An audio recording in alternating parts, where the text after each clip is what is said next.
Hey y'all, welcome back to the Book Stamp. It's Kate, and today we're going to be reviewing the highly anticipated YA paranormal romance Cemetery Boys by Aiden Thomas. So my look today is a little spooky yet comfy and cozy, which I think really represents what this book is. So the book for me, I ended up rating it 4 stars, which I think when I rated it on Goodreads, I was like one of 10 people that had given it 4 stars. But that really for me was more due to personal things that I don't really like, that are not at like fault of the writing or character building. It's just stuff I don't like. And I ended up giving it 4 stars because the ending really came through for me, but it really was probably closer to 3.5. For reasons I'll get into, I ended up giving it a 4. So I'm gonna break this review up into sort of a non-spoiler section and a spoiler section. The non-spoiler is gonna be really short because, like, odds are if you're watching this, you've already read the book and want to hear what people thought about it. At least that's why I watch reviews. In the non-spoilery section here, basically this story is about sweet baby boy Yadriel, who is a trans man, and he's sort of at his coming of age moment in his community, which are he wants to be a brujo, which my Spanish is real bad, y'all. Like, the southern accent don't go away, so I apologize, but I am trying. I googled a lot of things and how to pronounce them. Yadriel wants to be a brujo, which is sort of the male line of the brujix, whereas the women become bruja, the men are brujo, so the brujo are in charge of taking care of spirits after they die and releasing them to Lady Death in a way that is best for them, and so that they don't like turn maligno, which is when spirits like lose their tether to the world and become dark and violent. So that's sort of like his goal in the book, and we really open, like, this is not a spoiler because it's literally like the second scene with him sort of performing the ritual to become a brujo by himself, and then we have our inciting incident, which are some deaths that really kick off the book. The book, I think, is incredibly important. Like, the tagline here is groundbreaking, and I really do believe that. Like, there were not books like this when I was a kid. Nothing like this. And if it was, like, it wasn't in my library. But, like, I live in a small rural southern town, and, like, I got this from my library. So I think that in itself is, like, a huge step forward. Also, so we have the, like, exploration of Yadriel's identity and sort of his coming of age and dealing with a lot of his, like, existential questions about what it means to be who he is and how he fits into his community, and, like, he really struggles with the idea of, like, proving himself a lot. And then we also have his romance, which this is a YA paranormal romance, so I don't think that's a spoiler, with Julian, and sort of how Julian brings his own experiences of being a queer Latinx person into his relationship with Yadriel as well. And their love is pretty cute because we've got, like, traditional sweet soft anxiety boy who's just trying his best, our, like, hot-headed wild rambunctious character in Julian, and so their, like, chemistry felt very natural to me, and the relationship didn't really feel forced at all because it very much seemed organic, which I really appreciate. That was really good. I thought the characterization of them was both good, and it gives us, I think it's really important also to have been given as a reader sort of both sides of a different queer Latinx experience and break into that monolith of everyone, like, that fits in these boxes is the same, when that's definitely not true. And so I found that really well done. I also really enjoyed the exploration of the Mexican cultural traditions with the brujo and Lady Death, Santa Muerte, and really learning about, and as well, some of the ancient indigenous traditions. And it really felt like a very well woven together cultural story because it is an authentic story. It's an own voices story. And then, I don't want to spoil it, but the ending was so satisfying. It tied up all the ends really well. It was, like, edge of your seat, enticing, and that's what I really loved about this. So for some of the cons that I didn't really like, which is why I ended up rating it 4 stars, which are some more on the personal side of, like, my taste versus like actual flaws with the book. There's like one kind of flaw with the book, and then the rest are all my personal opinions. So one of the things that was a problem for me was the pacing and sort of the tone shifts. So it very much was like we'd have this like action-packed scene that was like spooky with some ghost stuff, a fight, it would be really action-packed, and then they'd like go to school. And we'd like hang out at school and like crack jokes. And then we'd like, after school, we'd get back to our shenanigans. It'd be really stressful and time crunchy and intense, but then we'd go to school.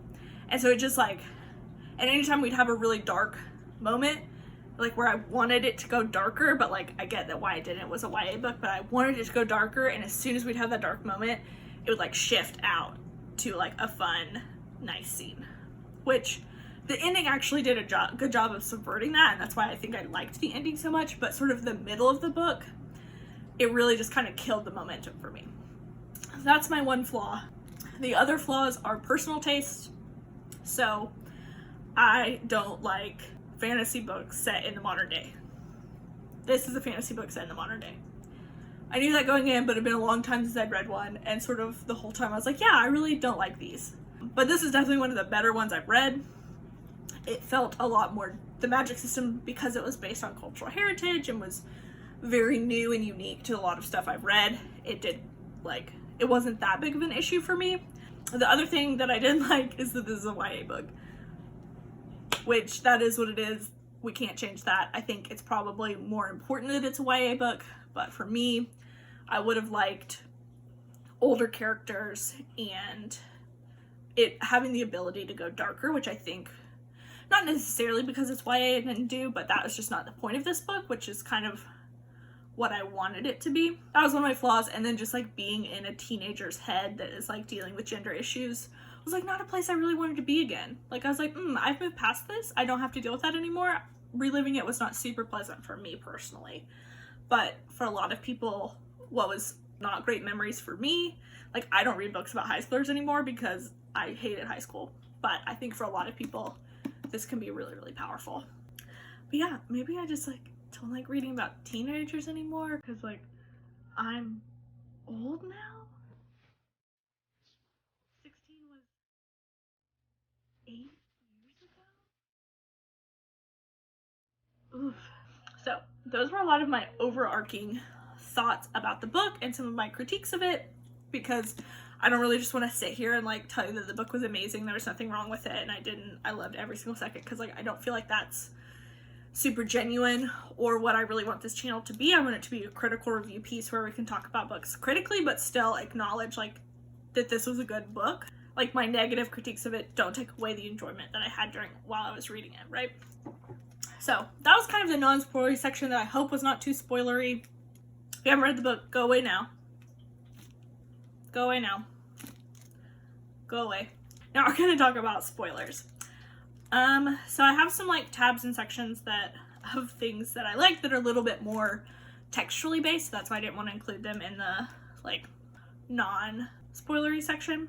One of the things I kind of talked about was that I really appreciated the like variety of queer life that was represented in this book. I think that's really important, and I think it shows that a queer person wrote this book, because a lot of times like when straight people write books about queer people, it's like, oh, there's this one queer person who has no other queer friends, and like that's just like, we all know that that's not real.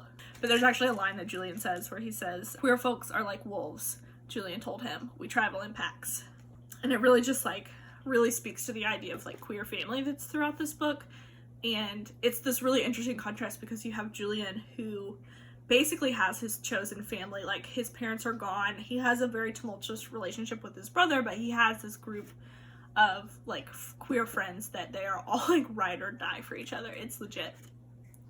And so I think that's a really interesting contrast that you have between Yadriel, who has come out to his parents and his community as trans and gay, and hasn't really been accepted. They're still really struggling with that, which I do think is it's very real, and I think that's what a lot of people go through with, at least now, like sort of the trans narrative has had like the transgender tipping point, but it's still definitely something, especially in these conservative communities, that is not an easy like move past. And so I found that contrast between the characters to be very interesting, and I think it really fed into their love for each other because they got to see that different parts of being a queer person. And so I thought that was really well done, and again, it helped break that monolith of like the singular queer identity and like everyone has the same thing when that's just like not true. One of the other parts that I really appreciated and loved in this book is when Yadriel basically calls himself like the first trans brujo, and Julian basically is like, nah, you're not, like there's no way. Julian says, there's no way y'all have been around for thousands of years without there being one person not fitting into the men are this, women are that bullshit. Julian sounds so convinced, so sure. His obsidian eyes locked onto Yadriel's. Maybe they hid it or ran away or I don't know, something else. But there's no way that you're the first Yads. Which is so powerful. Like, to hear that as, like, a trans, non-binary person, to be reminded that, like, you're not the first person that has experienced this. You're not going to be the last either. Like, this is a, like, non-binary people have existed since the beginning of time, and they will keep on existing. And right now, it's just a time where they can actually be authentic to who they are in a way that is documented. Whereas before, you know, for a variety of reasons, those stories get lost. And this is a real capturing of that, of a story like that. And that's why books like this are so important. One of the other like little moments that I just found absolutely so fun was that anytime Julian as a ghost would like move stuff or do something really obvious, Yadriel would just blame it on like the Santa Ana winds, which is so funny because it actually reminds me of like that Crazy Ex-Girlfriend episode where they just blame everything on the Santa Ana winds. It's so funny. 'Cause I'm the Santa Ana winds. To reiterate, I make things weird. But that was just a little moment that felt so authentic to place and like characters that I just really loved. And sort of the last thing I want to talk about in this review is the ending. So I touched on it briefly in the like non-spoilery section, but I was kind of leaning way harder to a 3-star review in the middle until we got to like the last 50 pages. And y'all, the last 50 pages like kicked it up a notch and I was ready for it. We finally find out some answers. Like this whole story, we basically had no answers whatsoever for the, like the main mystery of Miguel and Julian, and we figure out that they're connected, but we don't really figure out anything more than that. And then at the final moment, like we find out that Yadriel's Tio, who was one of his confidants and one of the people who he thought most understood him, had actually been using the like an ancient ritual of the Jaguar to call back Balham and send spirits back to Xibalba and really gain a lot of power from that because he had been ostracized from the community for not having a strong enough like amount of magic in him. And so it was like this really powerful moment where you see sort of two sides of the same coin again, where you have Tio who took this like ostracization and let it harden and change his heart into being evil to the point where he's willing to sacrifice for human sacrifices for power and to basically like kill all of the other Brujiks. And you have Yadriel, who has, through his own like determination and willpower, carved out that spot for him in his community. And you have Yadriel's like where he rebukes the idea that it is their right to take vengeance upon their community. As Tio is calling Balham to him, it actually reminded me a lot of the end of the Poppy War, where Ren calls down the Phoenix God and basically has that ultimate choice. It's not quite the same, but it did really strike me as similar. And you sort of have two different approaches to telling that story, where in this book we have that Tio is rebuked and he is consumed by Balmon and taken to Xibalba, and then in the end Yadriel does take that power, but he uses it to restore life to the 4 human sacrifices. And then Martiza, who I don't even know that I've talked about that much, but I love Martiza. She was so fun and like so true to herself. She's what I wish I was. Like, I'm definitely much more like Yadriel, like anxiety ridden and doesn't know how to fit in the world, and I wish I was a Martiza. But Martiza like, basically has not used her powers throughout the entire story because she she's a strong vegan and doesn't believe in using animal blood. And apparently she has no qualms about using human blood. And so then she saves Yadriel after he sacrifices himself for everyone else. And Julian is reawoken. And so you actually have, like, I was a little worried about, like, in the middle of the book, I was pretty worried about how are we going to wrap this up in a way that is, like, authentic to the story, but also satisfying. Like, Julian's dead. How do we rectify that? And actually, I was really impressed with the ending. Like, it was everything I wanted. It tied up every little tidbit you've been given throughout the whole book into the final bit. Tied Miguel and the Jaguar God and Yadriel and Julian all back together. And there were definite sacrifices made, but you still got a happy ending. And, like, Yadriel's family ends up accepting him, and, like, they're moving forward, and him and Julian are together. And it was so sweet. Like, I loved it. I really loved it.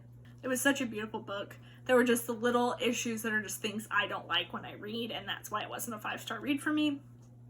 But it was really good, and I definitely recommend that people read it. Well, that's all for me tonight, y'all. Thanks for hanging out and talking about Cemetery Boys. If you've read it, please definitely leave your comments and thoughts, like, down below. I will definitely read them and check them out, and I'm very interested to see what other people thought of the story. Thanks.